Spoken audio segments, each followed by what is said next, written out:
All right. It says we're live. So Yeah. let me see over here. It does appear that we are live. Okay, great. Looks like it. That's pretty good. All right, cool. It's pretty good. All right. Hello, everybody. This is Preston Polter Podcast Comics, and I have Thomas with Shitty Web Comics. Introduce yourself, Thomas. Hello, I am Thomas. There you go. And then I have tonight's pages will be presented by Zombienomicon. And we also have Mecha McCheese. Hello. All right. So, are you going to be doing the reading for the script, and then I'll do the dialogue or something? By the way, now how do I get? Are the pages on this, or how do I get the pages on the screen so that the audience they're on can the see screen? them? Well, they're on the screen. Yeah, they're on the screen right now, and I'm Okay. going to be controlling the scrolling here. Fair enough. Okay. We are fully out of limits. All right. You are controlling the vision. All right. So, tell us about the story here, Steamtown. Okay, so as much as I can reveal, there's a genuine embargo. Basically, LA Confidential meets Dark City. I like it. There are shorts, Ashcan shorts coming out first, but this is actually feature length and then going out on 4 different distribution platforms. This is the main story of the feature. A man who is a hotel detective has people being driven out of the building that he protects, the Stefano Arms, Hotel Stefano. So he sticks his nose in because that's what he does. He's a nosy Parker. He's what in the 40s was called a peeper.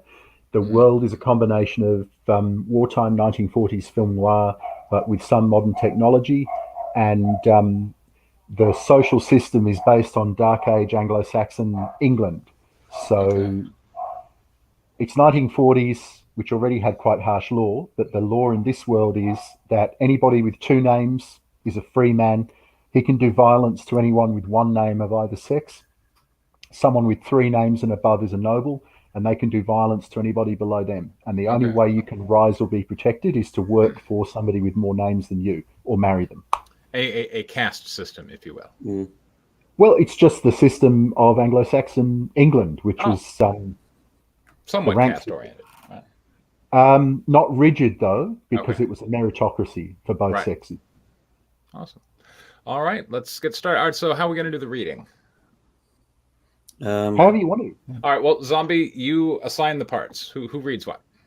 Okay, so why don't we have McCheese be Whitnell, the hero, and Thomas, if you want to read Mehitabel, if there's much of her dialogue in this part. I don't think there's anybody else in this, is there, apart from the cops?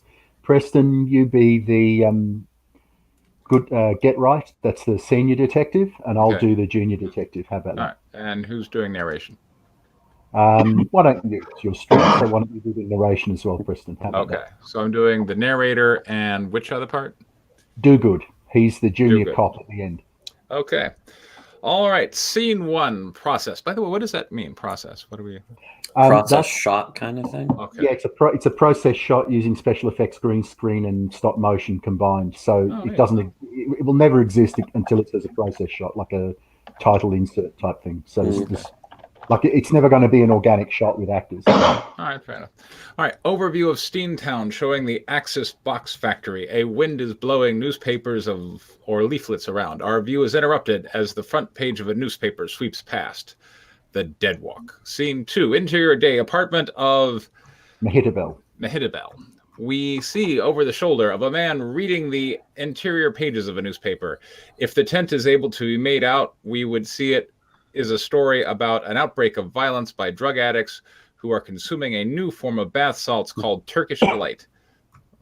Despite the subject matter, the verbiage is old-fashioned, bordering on archaic, as are the newspaper adverts, even if they are for recent technology. The man sits in the lounge of a small apartment. Indistinct light filters in through curtained windows, and the piece is fitted in a mix of 1940s and ultramodern decor.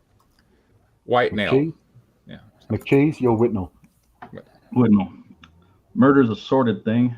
something beautiful and complex, inspiring and vibrant, gets turned into cold meat, mud. The lights go out, and in the dark, well, who knows? But somehow, murder touches our hearts, like a crimson wand tracing blood over stuff you wouldn't look at twice, turning dull, banal tragedy into a brutal fairy tale. Our POV swaps to face Whitnell as he sits reading, frowning. Occasionally, someone pays me to look into things the poor Treve and his officers don't bother about. Sometimes I take it upon myself to snoop around. But that's all moonlighting for my day job. I'm Whitnell Stefano. I'm the hawkshaw for this joint. Professional peeper for the Stefano Arms apartment building overlooking scenic Steamtown.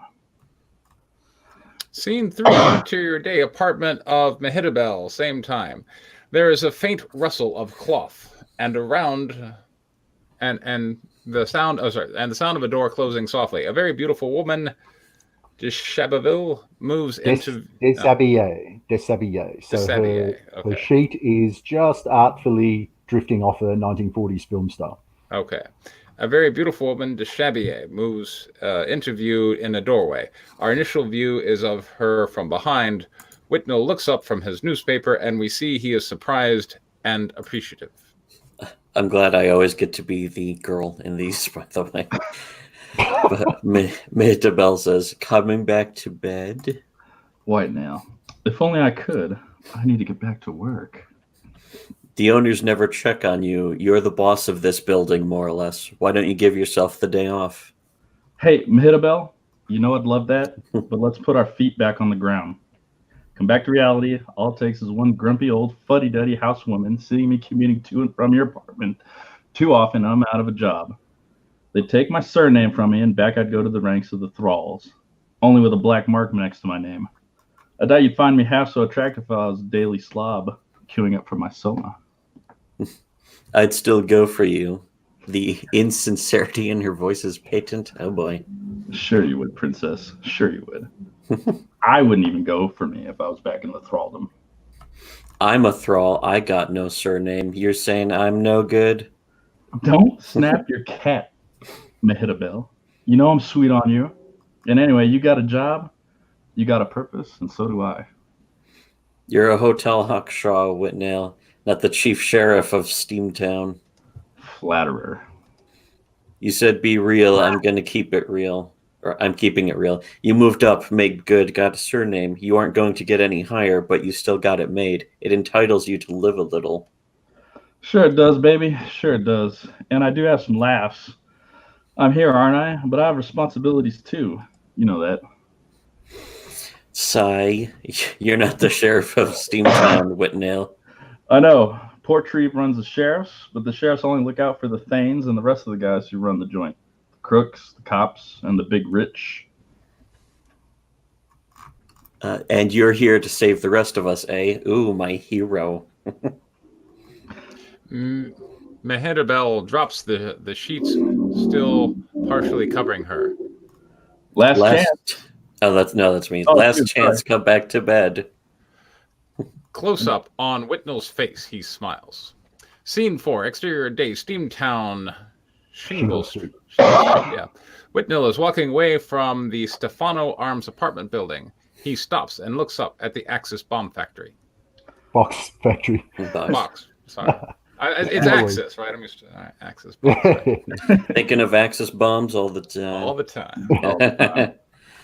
Axis box factory. No one even sees the thralls who work there.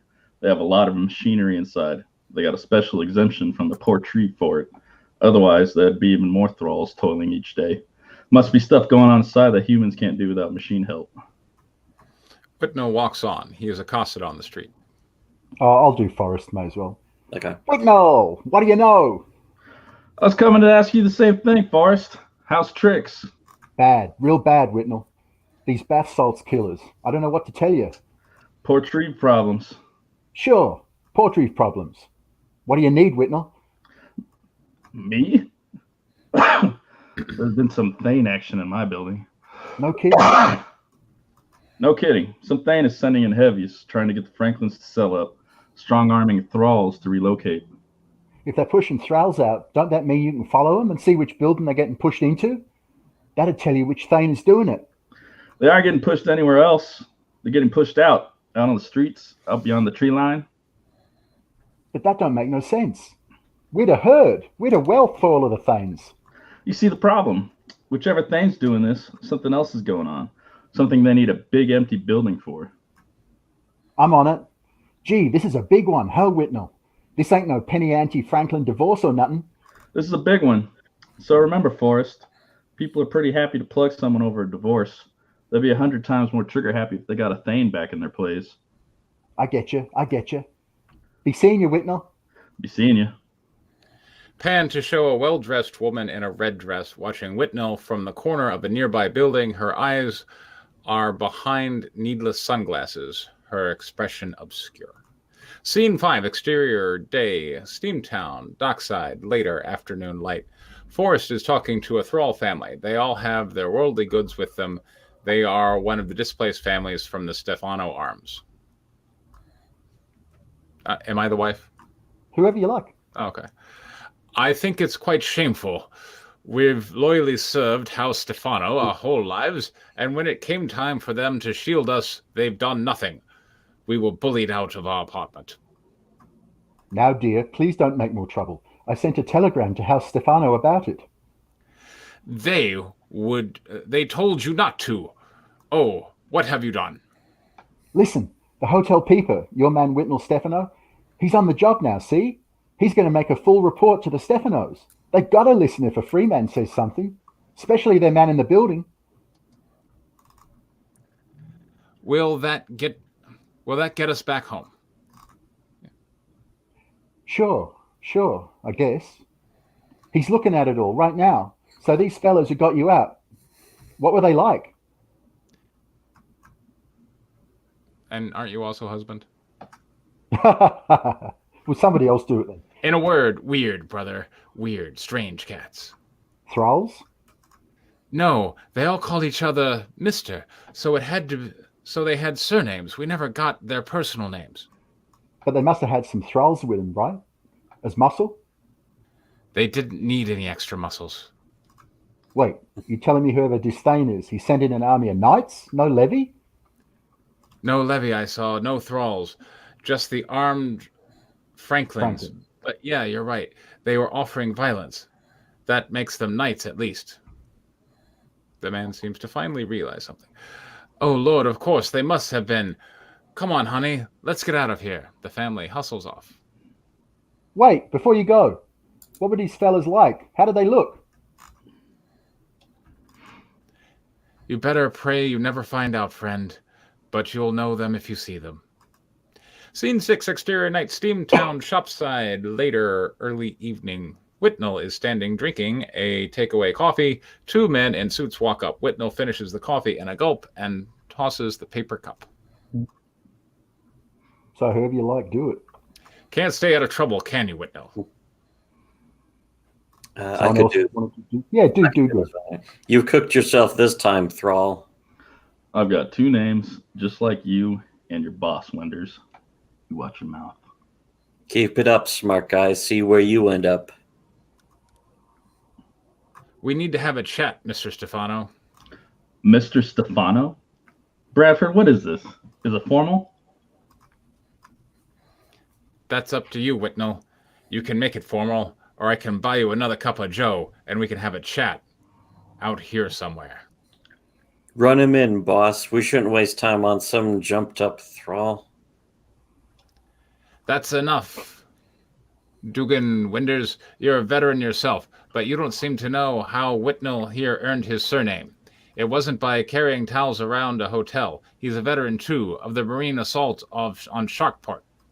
Sharkport? No, I don't believe it. Dislounged lizard. You say one more thing in that line, and I ask you for satisfaction. Dugan Winders, go check on the docks. See if there's any further sign of the bath salts individuals. But the chief said...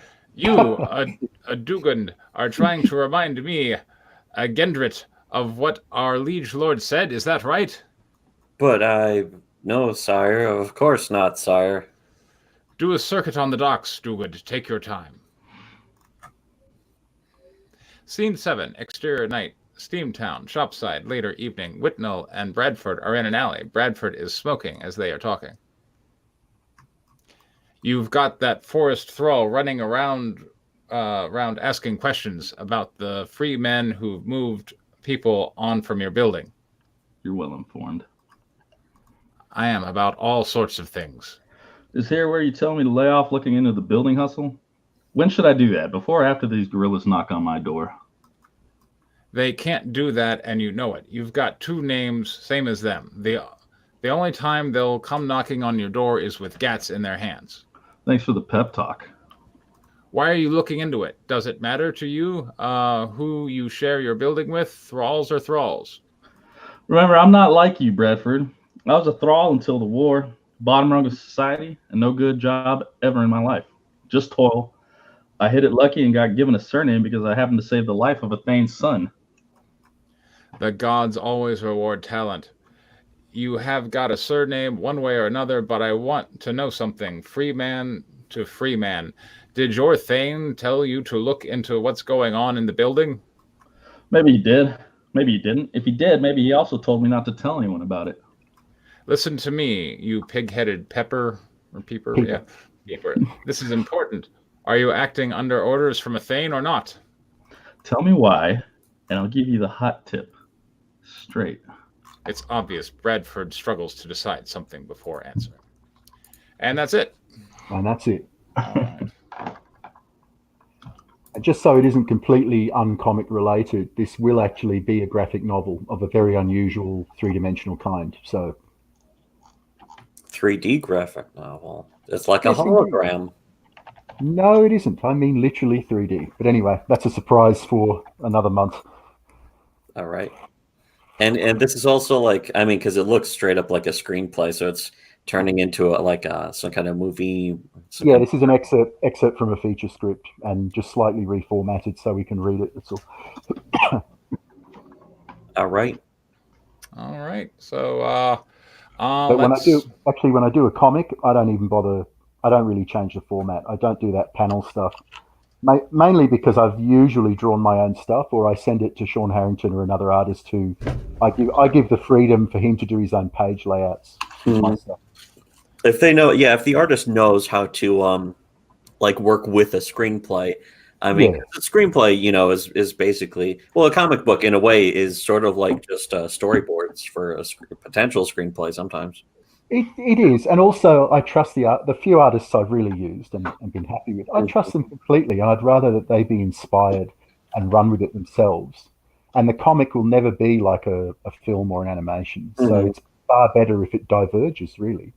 Yeah, You know? it works when you're doing that with an artist. It certainly works if the artist has experience. You wouldn't want to like give a screenplay to an artist who has no experience even in comics. No. But then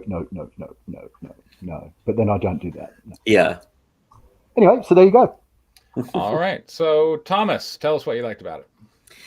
I really like how it's a huge focus on this world building, and I was wondering how is it going to set up the world building, because you were establishing up front before we start reading like how the world works, and it's like that means that ideally within not even just the first 10 pages, but at least the first 10 minutes of your story, you want the audience to be able to tell like how the rules work of this society, or at least have a good hint. And I noticed that, by the end of this 10 pages, it, really spells out like people will have their surname if they sort of ranked up in society. And that's basically the biggest hurdle for people understanding how the story is going to work. And it's right there in the first 10 pages there. So that can be its own pitfall if it's not established well. But again, it's right here in the first 10 pages. So I think that works really well for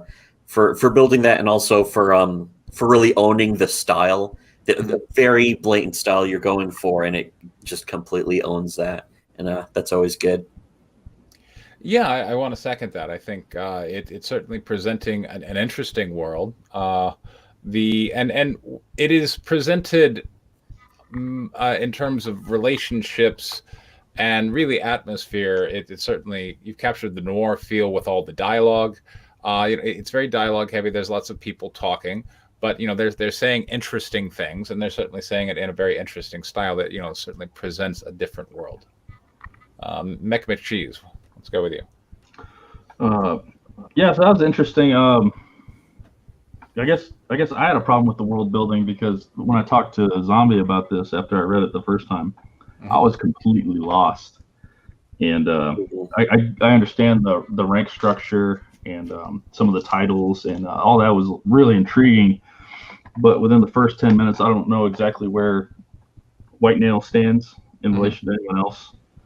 So if I was going to touch up on anything, I would spend a few more minutes maybe introducing the character and like what's his spot in the world.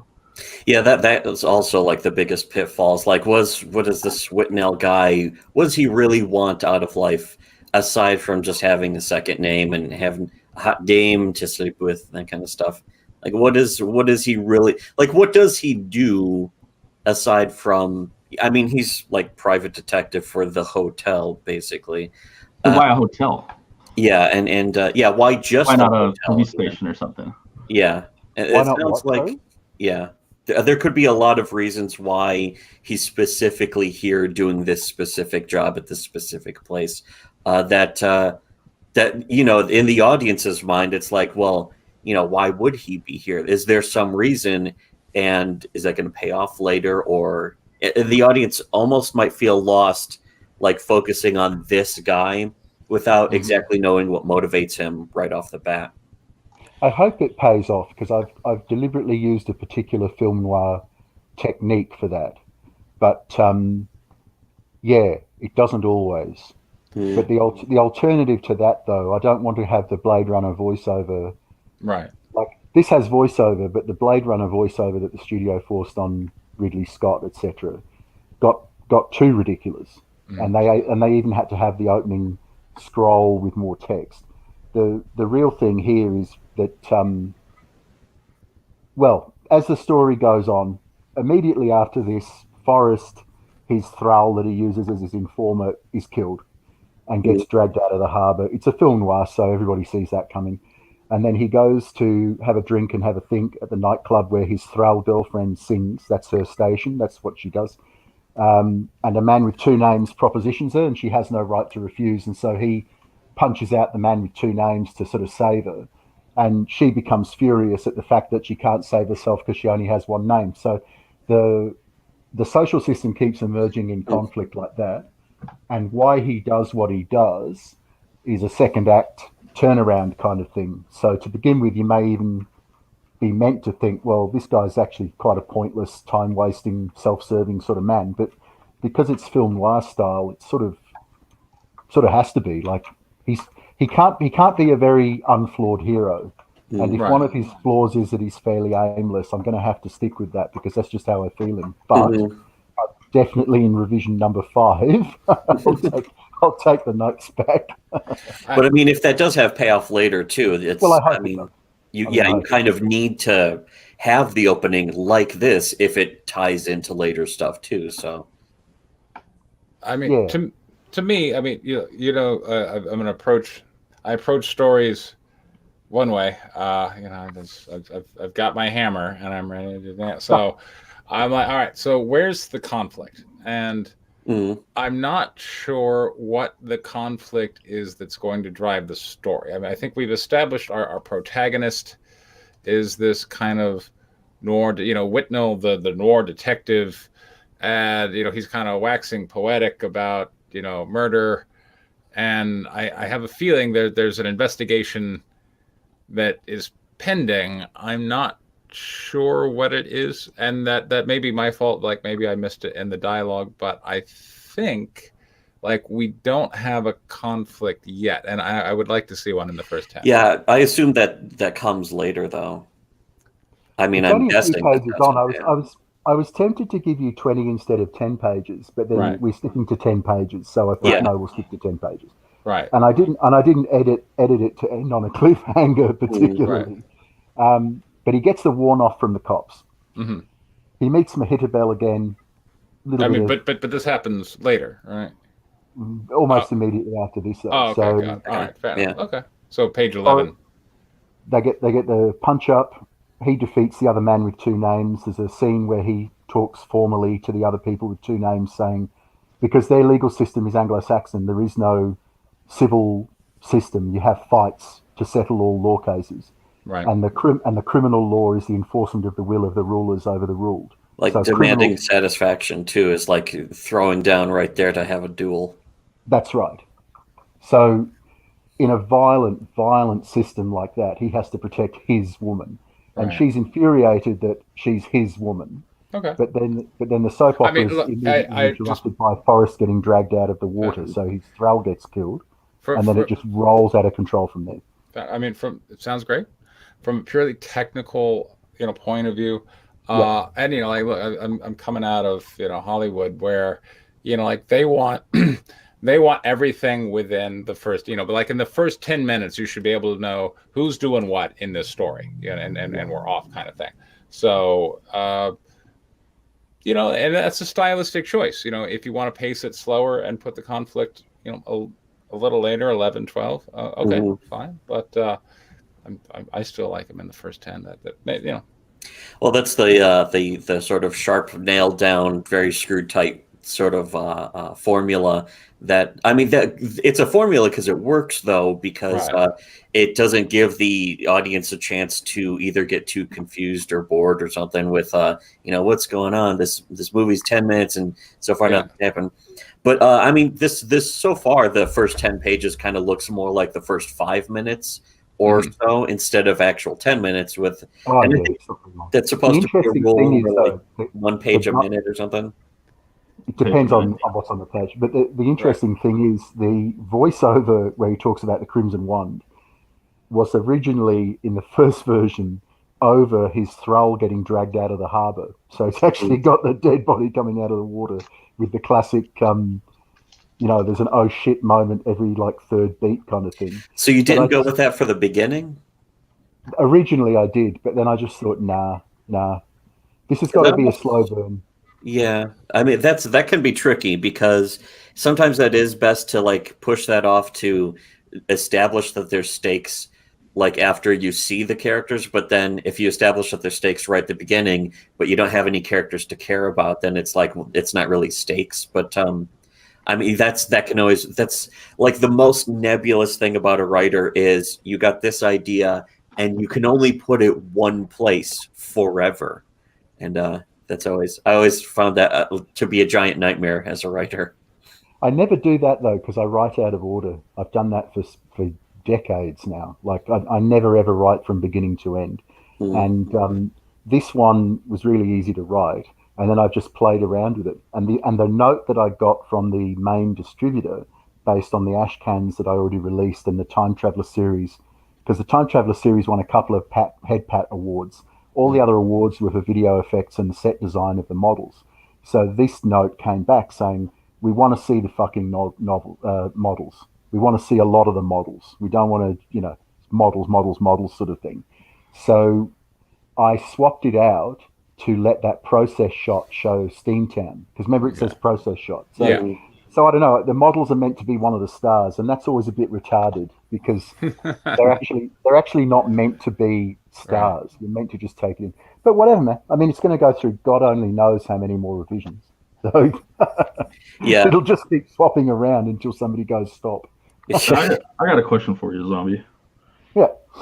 Page 9, we're talking Do Good, Gedrit, Bradford, and Winders. So is Gedrit and Do Good titles, ranks, so to speak? Or is that in proper? I'm getting so confused on that. Yeah. Back at it. In proper Anglo-Saxon language, what evolved into English, Gericht or Jedrick is the title of a more senior sheriff, and Duguth is the title of a junior sheriff or a veteran. And below the Duguth is the Yoguth, who's a newly inducted soldier who has at least fought. That sounds very Lovecraftian. Yeah. So Yoguth does. Yeah, certainly. So I bowdlerized them into get right and do good, because in this society, the language didn't change the same way as in our society. So do-good, it's actually the origin of do-gooder. Calling somebody a do-gooder goes all the way back to Dark Age England. Oh, you do-gooder, because that's a village constable. So they're also like ironic titles in a way too, because these guys just seem like assholes. Right. Well, they're noir cops in a city under siege. So yeah, Bradford is the morally ambiguous but friendly one, and of course his junior has to be the barking dog who just keeps nipping at the hero's heels, Wenders, who just wants to see the hero take a fall. But Do-Good is still a veteran of a war, and he obviously didn't know this guy's background, but that obviously comes out in dialogue, because a lot of these thralls, as in our world, you get promotion through who you know, not what you do. Whereas the hero, at least, is actually a veteran of what sounds like some sort of battle or some, again, film noir, war veteran hero, but he doesn't talk about it, etc., etc. Okay. And he beds a beautiful woman. Yeah, exactly. Which well, he ends up with 3 on the go by the end of the picture. So, we're kind of departing from the classic noir hero who's very love troubled, I guess, right? Oh, he's love troubled because Mahidabel wants to marry him to get the second name. Maybe she doesn't even love him, but she wants that second name because then she's safe. He meets a female attorney, female lawyer, which in this world means she's a warrior woman. And he's also got a girl who works in the Hall of Records, a little brunette, feisty, 2-name girl who, in a normal, sane guy's life, would be the one that he goes for. But of course, since he's a hotel detective, he takes her for granted. All right. Oh, by the way, we have a comment that if you need help with models, I know a guy. I don't know if Zombie needs help with models, because I've seen some of the stuff you did and it's already really elaborate. Well, we're doing okay. Like, I've won quite a few film awards for the models. Okay. Which is sort of insulting, but hey, at least an award's an award. Exactly. Gets a distribution deal. Who cares? Yeah. All right. And I enjoy making them. It's therapeutic. Any more? Well, I gotta say, I have all these questions about the rank structure and some of the characterizations and stuff, and I'll say, even if I'm a little bit critical of it right now, I would like to read the next 10 pages. There's a lot to chew on, a lot to investigate. It looks like there's a bigger payoff. The next 10 pages are building a lot. And so I mean, that's the thing. If we have any criticisms, sometimes I noticed in all of our things, a lot of any critical analysis we have can just be thrown right in the garbage because, like, oh yeah, that gets answered in the next 10 pages. Yeah, but you've also got to still put all of us on the spot. You see, like putting me on the spot now, that's 100% fucking valid. Because it's also easy for somebody who gets defensive about their creative process to just say, yeah, that's all answered. Well, is it?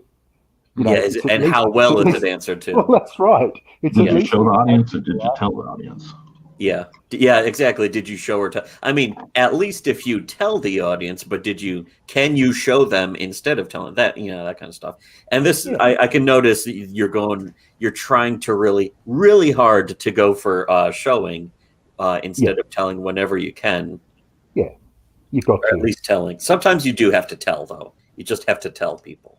Well, noir can be really talky. There's plenty of talky noir. This is neo noir. It's actually science fiction noir, and it's one of the rarer noirs, which is more common in neo noir, where instead of it all being very small scale, this is small scale, but there is a bigger picture. Like these people getting forced out of this building, the whole social system's trembling because of that.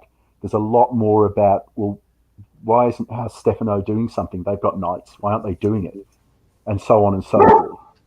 But that's just what you've got to go for if you're going to do it. I mean, done lots of shorts over the last few years, but this is back to feature length. So I'm not going to do 3 of them in 2 years or any shit. So I just want to nail this one. And if it's going to support the 3D graphic novel and the rest of the stuff, it's a world. So this is more on the Jim Henson side, not stylistically, but there's always a big world behind a Jim Henson project, more than ever makes it in. So that's something that I was really thinking about too, is that clearly because you have like a world that has to be built, that has to somehow, how the world works has to play into the overall story that you're telling. But at the same time, like that could be a criticism of like, you better better tie it in. But at the same time, I always thought that you could just not that I'm saying you here shouldn't or can get away with not doing it. I'm always thinking though that like an elaborate sort of fantasy or sci-fi setting can just breathe on its own without having any bearing on well, the there's story. two things though. Like I've written a lot of horror and sci-fi back in the day, novels, right, as well as short stories. Short stories normally I just loathe, to be honest. That's real heresy, but I do. So if you've got a living world, like I hope this is, it comes through anyway automatically. Things like, why does his mistress want to marry him? Well, because then she gets two names and she's safe. Things like that suggest themselves naturally in a living world. But the other way is you've got some, and I don't do this, but a lot of people do, and that's fine. They've got a gimmick, like a lot of Outer Limits episodes. They've got an arbitrary gimmick which relates to the twist in the tale. So then that gimmick's got to be there, and just don't think about it too hard. Otherwise, you fuck the whole story up. Well, I've never liked that. It's just one of those quirks in my personality. I can't stand dysfunctional fantasy worlds, made up worlds. They've got to be alive, or what is the fucking point? If you've got to give it CPR for every chapter or every page, stop. Please stop. This is why a lot of that fan fiction lit, whether it's harem lit or stuff based on D&D or whatever, that's why a lot of people do that when they've got a passion for writing, because they at least are familiar with a world that to them works. Right. You see what I mean? Yeah, the established world that they don't have to make the rules even.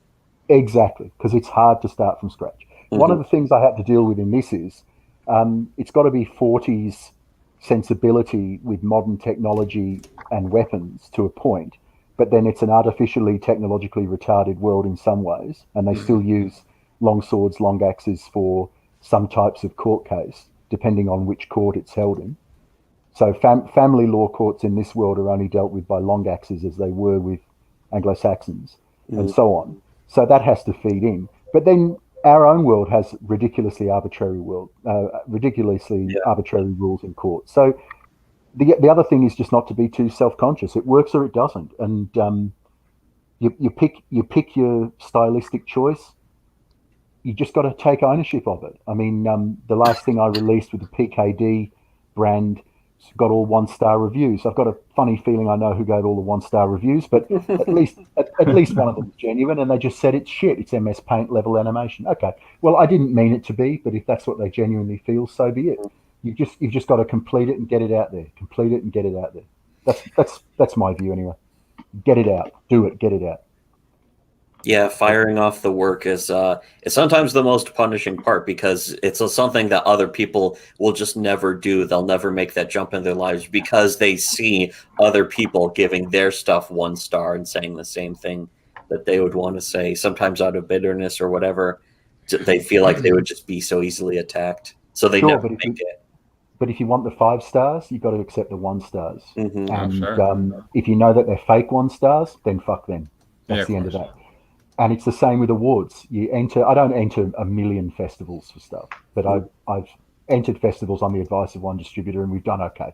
So I'm happy with awards, but also, if you don't get any awards, like Time Traveler, there's one I think I said before, there's one episode of that I love.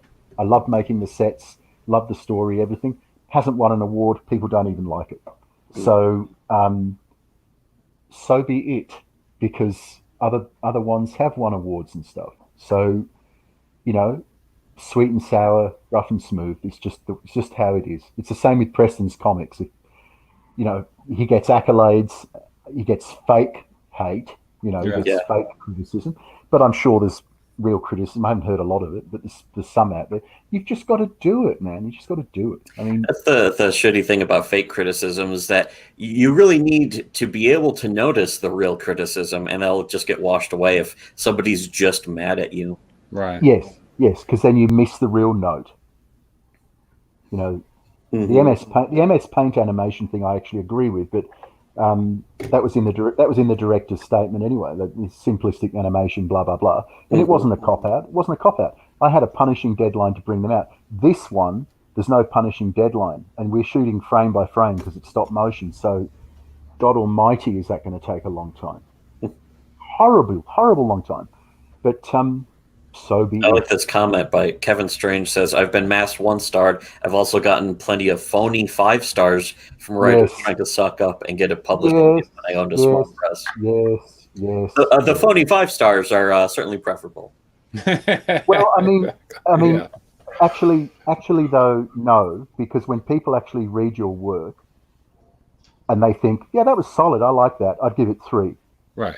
And then 5. Well, come on! I thought you were a pro. Well, You got this amateur preferable but move. not good. Then it's not exactly the best thing. It was just preferable to mass 1-stars. Which I mean, then again, for me, mass 1-stars mean I made somebody angry, and that usually makes me happier than if I get any 5-star rating at all. Right. What they don't get is, at least for 3 of the distributors I work with, they still look at engagement, not the stars. Right. Exactly. Yeah.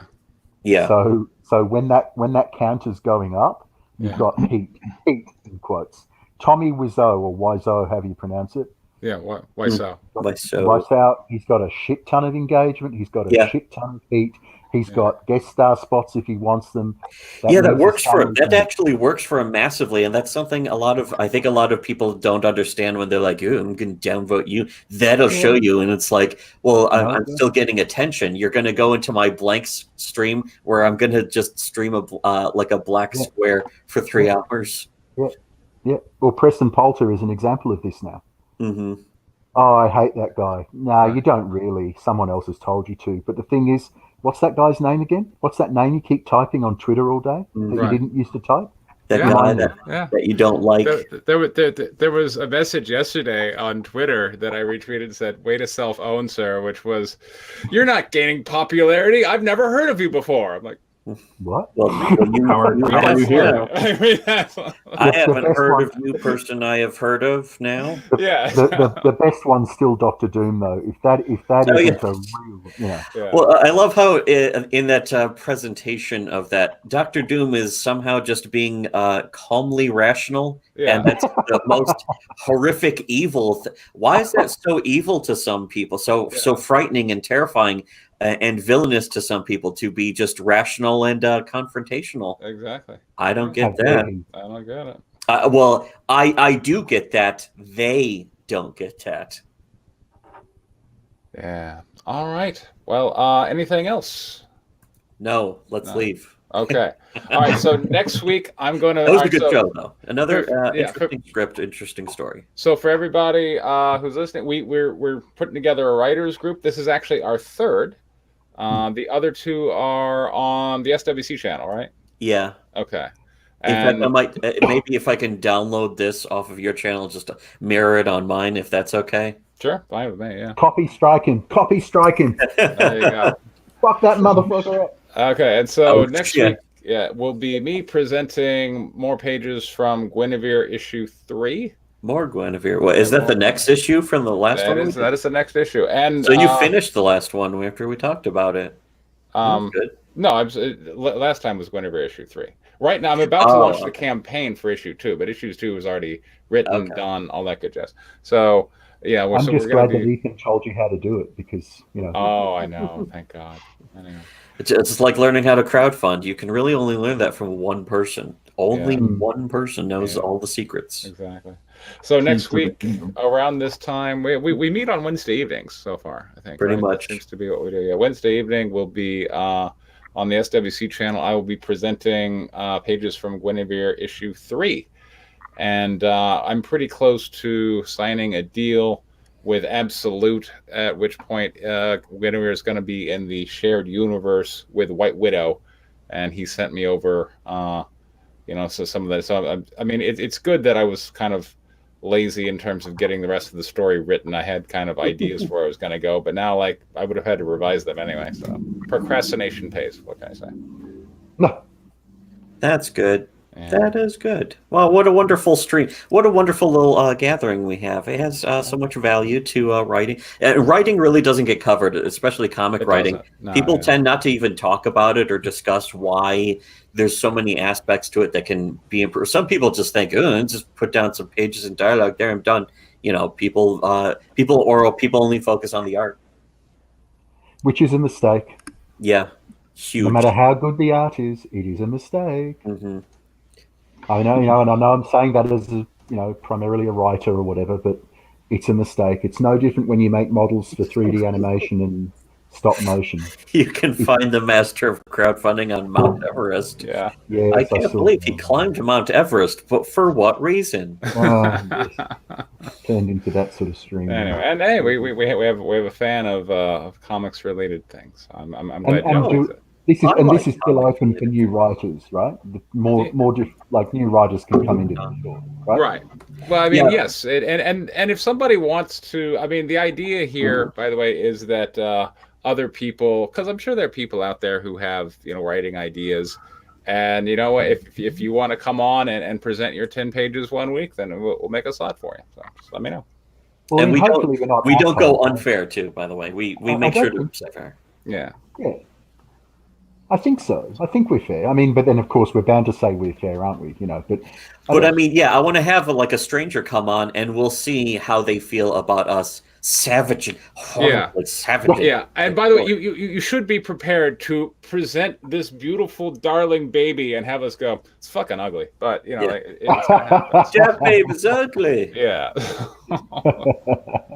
And drop kick your baby out the window. But I mean, at the same time, I think people would know that we're here to comb through it, pick it apart, but not really to be to attack anyone. Like, even if somebody we hated came up and was like, okay, here's my script, what you can say about it, we would actually critically analyze it.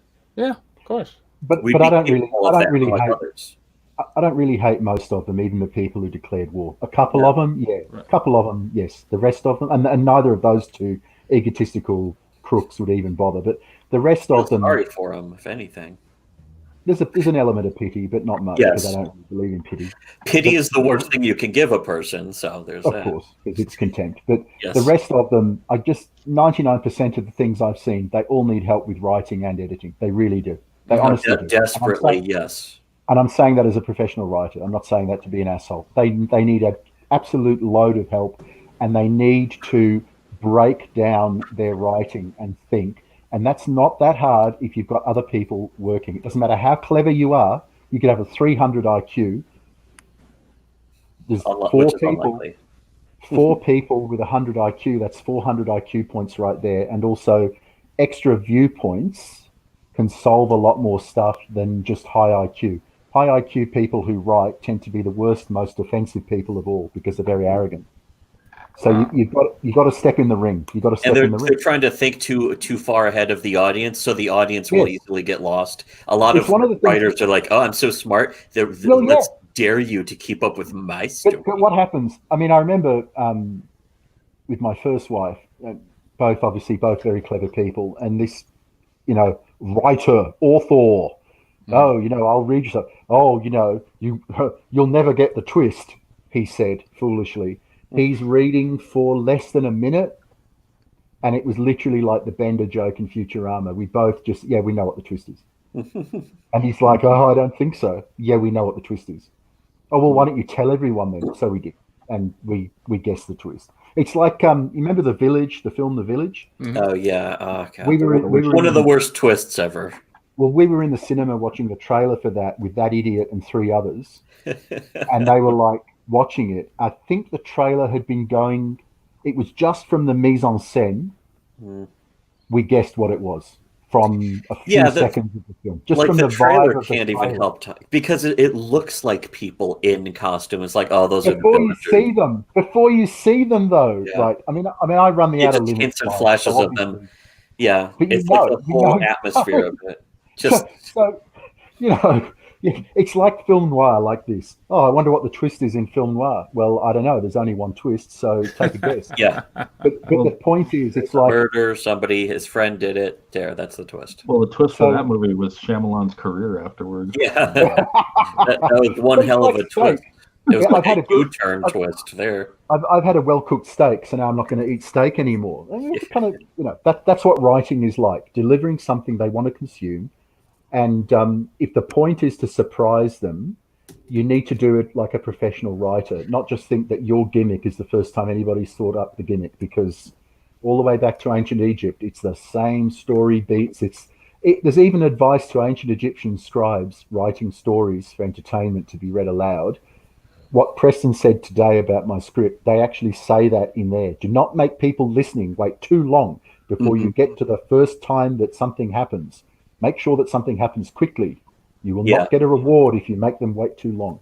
It's like a rule that isn't even a rule. It's just it's like common sense. It's not even a rule in that sense. You can break all rules, but you need to be careful. I mean, you can break rules, but you can't break common sense because it doesn't break. It's like a cloud. You try and karate chop it, and it's just going to float around.